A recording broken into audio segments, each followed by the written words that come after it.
Hi. Section 47 of Counsels and Maxims is the beginning of Chapter 4 on worldly fortune. Here's what Schopenhauer tells us. However varied the forms that human destiny may take, the same elements are always present.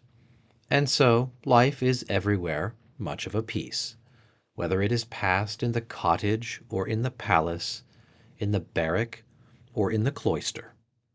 Alter the circumstances as much as you please.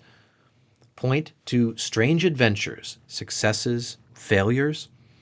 Life is like a sweet shop, where there is a great variety of things, odd in shape and diverse in color, one and all made from the same paste.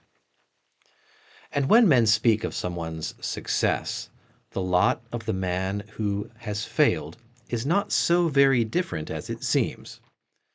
The inequalities in the world are like the combinations in a kaleidoscope. At every turn, a fresh picture strikes the eye, and yet in reality, you see only the same bit of glass as you saw before. That's section 47 of Schopenhauer's Counsels and Maxims.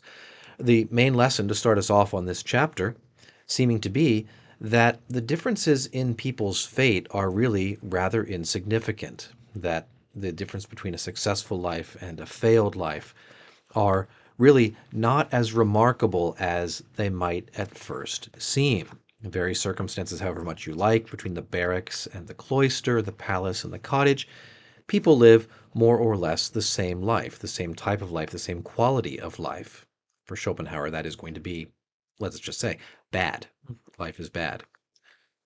And then we have these two fantastic images. Life is like a sweet shop, sort of a Schopenhauerian version of Forrest Gump here, but rather than the lesson being, what was it from the movie, you never know what you're going to get, the lesson here is all the brightly colored candies of different shapes and sizes and elaborate things that strike the eye and entice the fancy, all of them are one and alike made from the same sugar paste. You put them in your mouth, exactly the same thing. Okay, the thing that strikes you about them as being different is ultimately insignificant. They are, in their substance, identical. And he's saying human lives are like that. Happy ones, sad ones, successful ones, failed ones, all made from the same content, the same low quality sugar paste. And then the other image of the kaleidoscope. You turn the kaleidoscope and you see bright images. Oh, wow, it's so sensational, so impressive when you're a young child. So in reality, what you're seeing is light reflected through the exact same piece of glass, couple of pieces of glass. There is nothing new there. There's only the appearance of change and difference and of dazzling heights and lows. There is, in fact, once you appreciate the objective reality of things, there is really very little variation actually happening, or in fact, none at all. So a warning not to be deceived by appearances, and we might also say not to overinvest in what we see as being the differences between a happy life and a miserable one. In fact, it's all sugar paste. It's all the same low quality material.